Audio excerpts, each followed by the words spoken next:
नमस्कार दोस्तों, आपका हमारे चैनल में स्वागत है। दोस्तों, यदि आपको साल 2025 में लड़की हुई है और आप अपनी लड़की के लिए सुंदर, यूनिक, मॉडर्न और स्टाइलिश नाम की खोज कर रहे हैं, तो आप इन नामों में से कोई एक नाम अपनी लड़की के लिए चुन सकते हैं विद मीनिंग। लड़कियों के नाम इस प्रकार से हैं विद मीनिंग। आभा, इस नाम का अर्थ होता है चमक। आकृति, इस नाम का अर्थ होता है आकार। आरोही, इस नाम का अर्थ होता है संगीत की धुन। आशी, इस नाम का अर्थ होता है खुशी।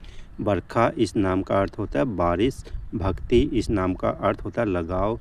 भद्रा, इस नाम का अर्थ होता है शुभ। भूमिका, इस नाम का अर्थ होता है धरती। छवि, इस नाम का अर्थ होता है सुंदरता। चेतना, इस नाम का अर्थ होता है बुद्धिमत्ता। चेष्टा, इस नाम का अर्थ होता है प्रयास। दर्पणा, इस नाम का अर्थ होता है आईना। दर्शिता, इस नाम का अर्थ होता है दृष्टि। देवीसा, इस नाम का अर्थ होता है देवी जैसी। ऐश्वर्या, इस नाम का अर्थ होता है समृद्धि। पूर्णिमा, इस नाम का अर्थ होता है पूरा चांद। लक्षिता, इस नाम का अर्थ होता है विशिष्ट। भव्या, इस नाम का अर्थ होता है भव्य। रंजना, इस नाम का अर्थ होता है खुशी। सेजल, इस नाम का अर्थ होता है शुद्ध पानी। संजना, इस नाम का अर्थ होता है एकता। कलिका, इस नाम का अर्थ होता है फूल की कली। हिमानी, इस नाम का अर्थ होता है शक्ति। पल्लवी, इस नाम का अर्थ होता है कमल।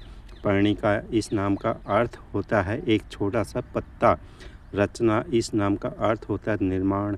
लीला, इस नाम का अर्थ होता है मनोरंजन। लीला, इस नाम का अर्थ होता है नाजुक। समीरा, इस नाम का अर्थ होता है वायु। समाया, इस नाम का अर्थ होता है शांति। आश्वी, इस नाम का अर्थ होता है धन्य। जिया, इस नाम का अर्थ होता है प्रिय। रूही, इस नाम का अर्थ होता है आरोही। आव्या, इस नाम का अर्थ होता है उन्नी। रीना, इस नाम का अर्थ होता है शुद्ध। तन्वी, इस नाम का अर्थ होता है नाजुक महिला। अद्विका, इस नाम का अर्थ होता है अद्वितीय। मिहिरा, इस नाम का अर्थ होता है सूर्य। स्वानी, इस नाम का अर्थ होता है शाम को गाया जाने वाला एक संगीतमय अंश। धन्यवाद।